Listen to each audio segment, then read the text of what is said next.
大家等着看，我认为他即将专访赖清德。我就是这样，真心希望台湾好的人知道台湾的形势困难，但希望台湾能好。我相信魏哲家，你不懂就不要乱说好不好？为什么美国拓大投资1000亿美元？魏哲家答，因为客户需要。一般客户是这样，如果不买，你可以拉倒他。但美国这个不是，来，你要不卖？你要不卖？所以喜剧的核心是悲剧，赖清德跟泽伦斯基都是一样的。美国要你去，谁来都没用。那为什么会有这种东西？就是因为你弱，越弱你赢不了，所以你就知道欺骗自己，麻痹自己，精神胜利法。如果不自欺欺人的话，哪里活得下去？如果西门庆强抢潘金莲，武大郎在旁边说：“哎呀，壮大武家啊，武西两家友好。哎呀，潘金莲她以前也拜访过王婆家、运哥家，也没见她就变成了王金莲、运金莲呐。很简单啦，因为他们过去真的只是拜访，但现在是把先进制程跟研发中心通通都送给西门庆了。故事当中的潘金莲可能是自愿的，但我们都知道，现实当中的台积电它就是被迫的。所以武大郎没办法去救潘金莲，因为他不是武松。民进党说台湾的伟大是因为有台积电，可是台积电的背后并没有一个伟大的国家，这才是台湾很可怜的地方。Ladies and gentlemen, welcome the host. 两汉之争再下一城吗？它的标题叫做"谁比魏哲家还要更专家"。为什么美国拓大投资1000亿美元？魏哲家答，因为客户需要。一般客户是这样，他今天要不要跟你买？如果不买，你可以拉倒他。但美国这个不是，你卖不卖？你卖不卖？你卖不卖？对不对？好，这大家理解。所以台积电当然一个公司是不可能抗衡一个政府的，政府是暴力的机构，那这时候只有政府出来对抗政府嘛。但是大家也知道，赖赏就是丧事喜办嘛。去美国得到什么补助吗？答：台积电不需要任何补助。我是觉得那这样好了，魏哲家先把张忠谋创办人的头衔跟荣誉董事长头衔给废除掉，台积电创办人头衔给废除掉，因为张忠谋当初支持台积电去美国的很大原因是因为美国要提供66亿的美元的贷款，那现在是给了15亿，川普公然在美国国会说要废除晶片法案，等于后面全部作废，他不会再给钱。那所以魏哲家你公然的跟张忠谋对干，那我是觉得魏哲家你要不要出来负责一下？会不会掏空台湾呢？影响台湾设厂计划了？答：不会有任何影响。台积电一年大概350亿的投资，那他现在拿出1000亿，就是250亿的投资，所以相当于70%以上都要丢在美国，不包括在熊本在德国的建厂。那台湾剩什么？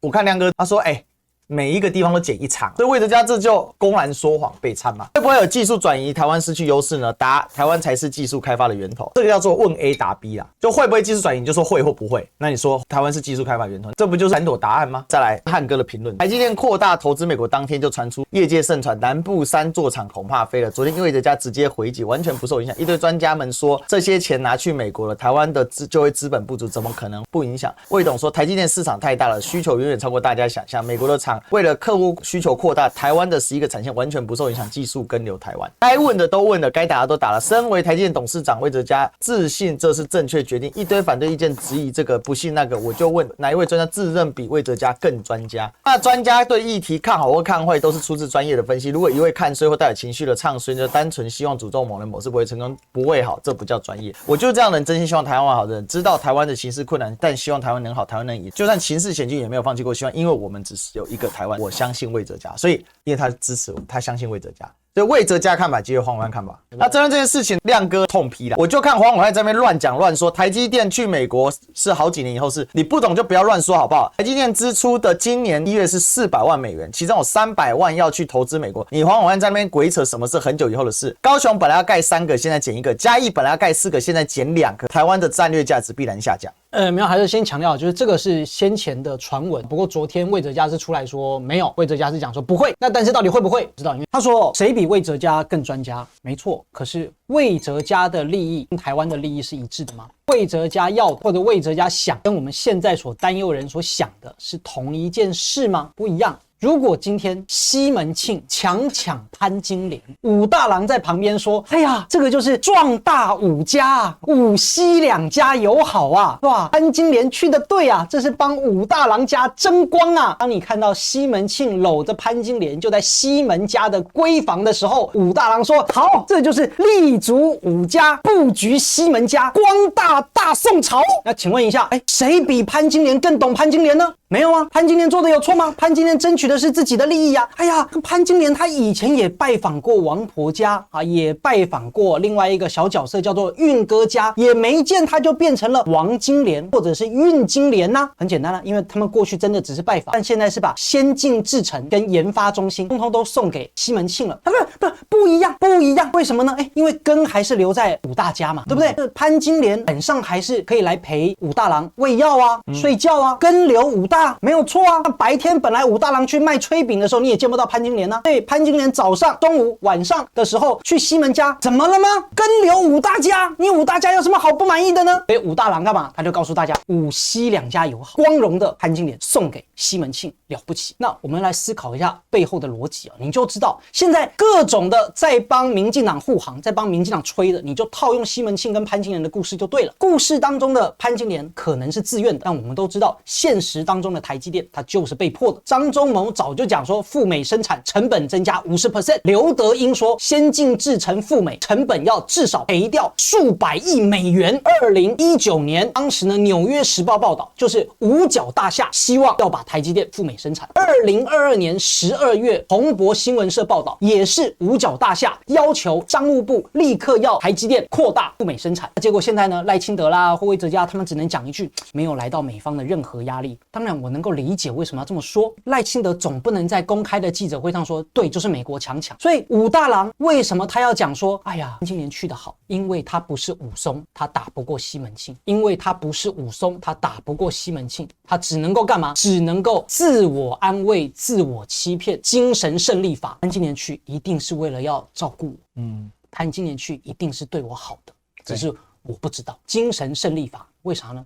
自欺欺人，如果不自欺欺人的话，哪里活得下去呢？所以这整个的故事脉络逻辑，为什么我开头这伏笔埋得很久？喜剧的核心是悲剧，就赖清德跟泽伦斯基啊都是一样的可。泽伦斯基被赶跑了，推特上还要感谢美国，他唯一做的反抗就是不感谢川普本人。赖清德、魏哲家、台积电就是过去了，过去了之后呢，不能反抗，只能感谢。为什么？我们客观一点讲，如果今天侯友宜或柯文哲当总统，你觉得拦得了台积电吗？也是拦不了，顶多延缓或者顶多条件好一点。